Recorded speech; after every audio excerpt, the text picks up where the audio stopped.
Bonjour et bienvenue à tous. Je m'appelle Mukesh Kolesar.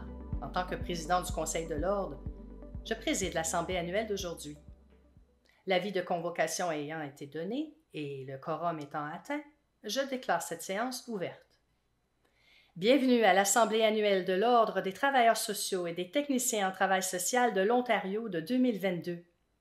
Cette année encore, nous avons décidé de tenir l'Assemblée annuelle et la journée de la formation en ligne par diffusion en direct. Cela permet de protéger la santé et la sécurité des personnes présentes et des participants compte tenu de la pandémie en cours.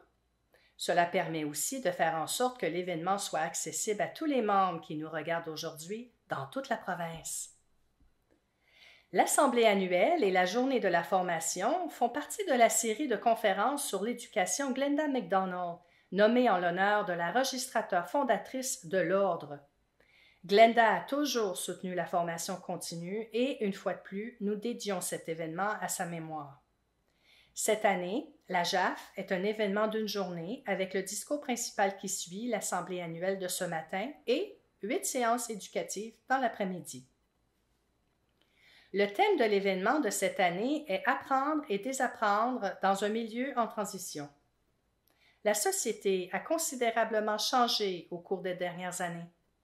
Non seulement nous nous adaptons et nous nous ajustons à la vie au sein d'une pandémie mondiale, mais nous découvrons et déballons également l'héritage douloureux et l'impact continu de l'oppression systémique qui affecte encore tant d'entre nous aujourd'hui. Ces changements ont incité l'Ordre à réexaminer ses processus de réglementation et à modifier la façon dont il s'engage auprès de ses parties prenantes, comme le reflète le thème JAF de cette année. Les séances d'aujourd'hui reflètent le cheminement de l'apprentissage et du désapprentissage par le biais de l'important travail qui est fait et qui reste à faire, par le biais aussi de nos efforts continus pour établir et réparer les relations entre les travailleuses et travailleurs sociaux et les communautés qu'ils servent. J'aimerais maintenant prendre le temps de réfléchir sur l'histoire du terrain sur lequel nous sommes réunis aujourd'hui. Dans le cadre des efforts continus de l'Ordre en matière de réconciliation, nous avons affiché notre reconnaissance détaillée des terres, comme vous le verrez sur votre écran. La reconnaissance des terres est également disponible en format PDF sous l'écran de cette diffusion en direct dans la section « Description ». Comme les membres nous regardent actuellement à tous les coins de la province, j'invite chacun d'entre vous à prendre un peu de temps aujourd'hui pour réfléchir personnellement à l'historique des terres où vous vivez. L'Ordre des travailleurs sociaux et des techniciens en travail social de l'Ontario est situé sur le territoire traditionnel des nombreuses nations, notamment les Mississaugas de la Première Nation New Credit, les Anishinaabe, les Chippewas, les Haudenosaunee et les Wendats. Le Palais des Congrès du Toronto métropolitain où se tient notre réunion se trouve sur le territoire Dish with One Spoon, un traité entre les Anishinaabe, les Mississaugas de la Première Nation New Credit et les Haudenosaunee qui les oblige à partager le territoire et à le protéger dans un esprit communautaire. Aujourd'hui, la province de l'Ontario abrite de nombreux peuples diversifiés des Premières Nations, des Inuits et des Métis. Chaque nation est unique dans sa vision du monde, sa langue et son histoire. Cette reconnaissance est un rappel de notre engagement à continuer de reconnaître et de réfléchir à l'important travail qui nous attend et à nos responsabilités envers les terres ancestrales sur lesquelles nous apprenons, partageons et vivons. Nous continuerons à soutenir un dialogue constructif afin de nous assurer que nous sommes adaptés à l'environnement changeant dans lequel les membres exercent leur profession. Avant de poursuivre l'Assemblée d'aujourd'hui, j'aimerais rendre hommage aux nombreuses personnes, familles et communautés qui ont souffert et qui continuent de souffrir énormément à cause du système honteux de pensionnat du Canada. J'ai le plaisir d'annoncer que Denise Cole, sous-ministre du ministère des Services à l'enfance et des Services sociaux et communautaires, a transmis par vidéo ses salutations pour notre Assemblée annuelle de 2022. Denise Cole a été nommée sous-ministre des Services à l'enfance et des Services sociaux et communautaires en juillet 2021. Elle a également occupé le poste de sous-ministre des Services aux aînés et de l'accessibilité de juillet 2019 à octobre 2021. Avant de devenir sous-ministre, Mme Cole travaillait au ministère du procureur général en tant que sous-procureure générale adjointe responsable des initiatives stratégiques. Bonjour à tous, je suis Denise Cole, sous-ministre du ministère de l'Enfance, de la Communauté et des Services sociaux, et c'est un plaisir de me joindre à vous aujourd'hui, bien que virtuellement. Permettez-moi de commencer par rendre hommage à la diversité des terres sur lesquelles nous nous trouvons et travaillons aujourd'hui dans tout l'Ontario. Alors que nous travaillons à la réconciliation avec les premiers peuples de ce pays, nous ne pouvons y parvenir sans reconnaître d'abord la terre sur laquelle nous vivons et travaillons et ses gardiens traditionnels. 46 traités et autres accords couvrent l'Ontario. Elle abrite de nombreuses nations autochtones de toute l'île de la Tortue, notamment les Inuits et les Métis. Je fais cette reconnaissance pour montrer mon respect. J'ai le plaisir de contribuer à l'élaboration de la loi sur le travail social et les services sociaux lorsqu'elle a été présentée par le ministre des Services sociaux et communautaires de l'époque en 1998, et c'est formidable de voir comment l'ordre a évolué au fil des ans. Je tiens à souligner l'excellent travail que l'Ordre a accompli au nom des travailleurs sociaux et des professionnels du travail social. Je salue votre engagement, votre passion et votre dévouement à promouvoir et à démontrer des pratiques éthiques et professionnelles et à protéger le public dans notre monde en constante évolution. Quelqu'un a dit un jour que le travail social est l'art de l'écoute et la science de l'espoir. De nombreux Ontariens comptent sur vos services, vos connaissances et votre soutien, et je sais que c'est d'autant plus vrai que nous avons ressenti l'impact de la pandémie sur notre bien-être individuel et collectif. En tant que travailleurs sociaux et travailleurs des services sociaux, vous portez de nombreux chapeaux au cours de votre carrière. Vous travaillez dans divers cadres et contextes pour soutenir une diversité de personnes ayant des expériences et des besoins différents. Et en utilisant cette lentille pivot de la diversité, vos services permettent à un vaste éventail de personnes de réaliser leur potentiel.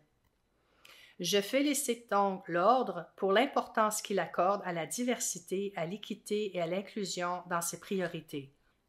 Je vous remercie tous pour le travail que vous accomplissez pour soutenir les personnes qui ont des besoins très divers. Votre contribution aux programmes et services du ministère est vitale et très appréciée.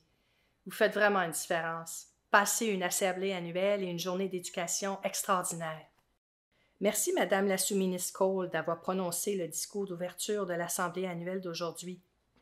J'aimerais profiter maintenant de cette occasion pour souhaiter la bienvenue à nos collègues des associations professionnelles qui se joignent à nous aujourd'hui par diffusion en direct. D'Épicieux, chef de la direction de l'Association des travailleuses et travailleurs sociaux de l'Ontario, et Matthew Carroll, président de l'Association des travailleuses et travailleurs sociaux de l'Ontario. Nous sommes très heureux de vous compter parmi nous aujourd'hui. Enfin, je tiens à remercier sincèrement tous les membres et non-membres du Conseil et à souligner le travail acharné qu'ils accomplissent dans leur rôle essentiel en aidant l'Ordre à respecter ses obligations statutaires et à atteindre ses objectifs réglementaires. Conseil de l'Ordre, membres du public. Jizanga Shekwe, John Fleming, Carrie McCurran, Pamela Murphy, Alexia Polillo, technicienne et technicien en travail social inscrits, Amanda Bettencourt, Charlene Cruz, Angèle Desormeaux, Judy Gardner, Shelley Hall, moi-même, Mukesh Kolesar, Sue Ellen Merritt, travailleuses et travailleurs sociaux inscrits, Sanjay Govindaraj, Francis Coe, Christopher McIntosh, Lisa Seborn, Elaine Tanner, Beatrice Traub-Werner, Durrell Williams. Non membres du Conseil qui siègent au comité statutaire et non statutaire. Membres du travail social Delia Sinclair-Frigo, Alim Pudja et Rita Silverthorne, et membres en service social Glegg Clark. Je tiens également à souligner le travail des personnes qui ne sont pas membres du Conseil et qui font partie du groupe de travail sur la diversité, l'équité et l'inclusion. Les membres du travail social, Usra Osman, Sandra Southwind et Natasha Young, et les membres en service social, Brian Sanglo et Chun Kit Lung. Merci à tous pour votre travail acharné et votre constant dévouement. Au nom du Conseil de l'Ordre, je vais maintenant vous présenter un bref compte-rendu de certaines activités de l'Ordre et des faits saillants de 2021. En tant qu'organisme de réglementation des travailleurs sociaux et des techniciens en travail social de l'Ontario, l'Ordre s'engage à protéger l'intérêt public. Nous remplissons notre mandat de protection du public en veillant à ce que nos membres fournissent des soins et des services professionnels et éthiques et en étant responsables devant le public. Comme vous vous en souvenez peut-être, l'Ordre a lancé son plus récent plan stratégique en 2020 et nous travaillons d'arrache-pied à la réalisation des priorités énoncées dans le plan, soit maintenir une pratique éthique et professionnelle, renforcer l'engagement des parties prenantes et les relations avec le gouvernement, accroître la diversité, l'équité et l'inclusion et améliorer l'efficacité réglementaire. L'année dernière, nous avons fait des progrès dans un certain nombre de domaines liés à ces 4 grandes priorités et nous poursuivons nos efforts en 2022. Nous avons continué à progresser dans notre engagement à améliorer la diversité, l'équité et l'inclusion en 2021. Un élément essentiel de ce travail a été la création du groupe de travail sur la diversité, l'équité et l'inclusion. Après s'être réuni à plusieurs reprises l'année dernière, le groupe de travail a déjà pris des décisions importantes. Il a notamment élaboré une ébauche d'outils provisoires sur l'équité dans le but d'examiner les règlements administratifs, les politiques et les documents de l'ordre, envisager un plan d'action pour accroître son engagement envers les communautés autochtones et recommander la collecte de données sur la race et d'autres données démographiques auprès des membres sur une base volontaire dans le cadre du processus de renouvellement. Le groupe de travail continue de travailler sur diverses initiatives, notamment sur une ébauche d'une politique relative à la collecte de données de recensement des membres qui sera soumise au Conseil pour approbation de principe. Par la suite, l'Ordre communiquera avec les membres et d'autres intervenants dans le cadre de consultations sur l'ébauche de la politique cet automne. L'Ordre continue de travailler avec les intervenants gouvernementaux et de renforcer ses relations. Nous persistons dans notre travail avec le gouvernement et les parties prenantes du secteur pour souligner la nécessité d'un changement concernant la réglementation des travailleurs des sociétés d'aide à l'enfance. L'Ordre a été clair dans son message. L'inscription des travailleurs des SAE est un moyen important d'assurer l'équité pour les enfants et les jeunes vulnérables et leurs familles en ce qui concerne l'accès aux soins et aux services nécessaires, car les enfants et les jeunes noirs, autochtones et racialisés sont représentés de façon disproportionnée dans le secteur des soins à l'enfance. Tous les Ontariens méritent la protection offerte par la surveillance de l'Ordre. L'année dernière, nous avons également présenté un mémoire au Comité permanent de la politique sociale du Parlement de l'Ontario en réponse aux modifications législatives proposées concernant les analyses du comportement appliquées. Nous continuons à collaborer avec les intervenants gouvernementaux et les autres organismes de réglementation afin de leur fournir une importante rétroaction.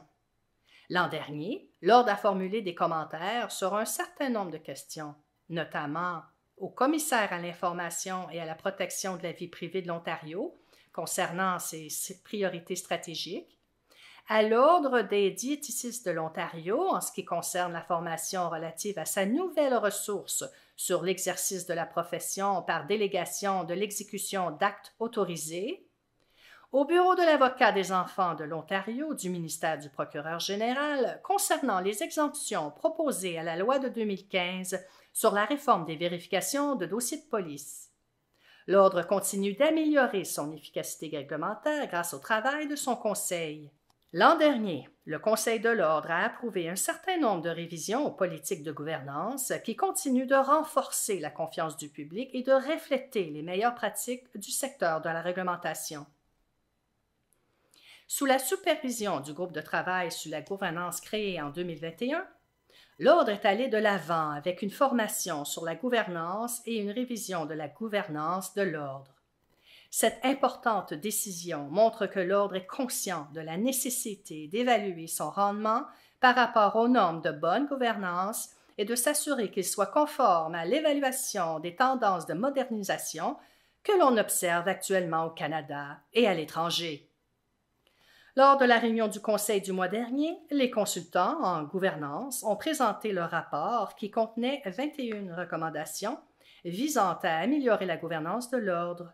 Je suis fière de dire que le Conseil a approuvé une motion visant à accepter le rapport sur la gouvernance et à le rendre public.